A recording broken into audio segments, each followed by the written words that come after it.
Bienvenue dans vos conseils du libraire. Le livre dont nous allons parler aujourd'hui est un livre d'une grande valeur historique. Un livre qui n'a été tiré qu'à 500 exemplaires et qui depuis a totalement disparu du marché.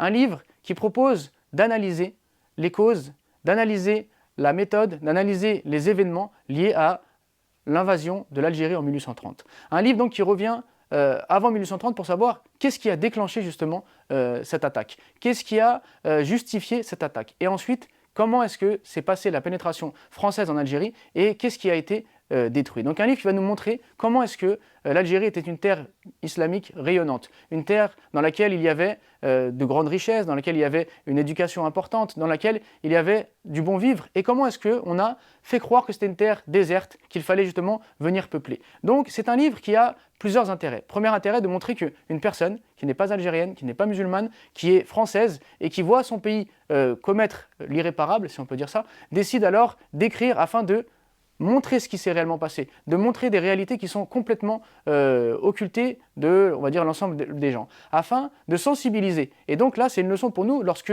une injustice a lieu, lorsque des événements tragiques ont lieu, est-ce qu'on est silencieux? Est-ce qu'on baisse les yeux et on fait mine de n'avoir rien dit? Ou est-ce qu'au contraire, on prend notre plume et on dénonce ce qui doit être dénoncé. C'est ensuite un document historique d'une grande valeur pour toute personne, qu'elle soit algérienne ou non, qu'elle soit musulmane ou non, afin donc de pouvoir comprendre l'histoire, de pouvoir comprendre ce qui s'est passé. Et pour tous les musulmans, c'est une page de l'histoire extrêmement importante, que l'on soit algérien ou non, puisque justement ça va retracer cette partie de l'histoire du monde musulman qui est fort peu connue, ou bien qui devrait être justement beaucoup plus connue, sans qu'elle soit une instrumentalisation politique d'un côté ou de l'autre, mais qu'elle soit factuelle et basée sur des événements historiques qui ont réellement eu lieu, loin des interprétations de chacun.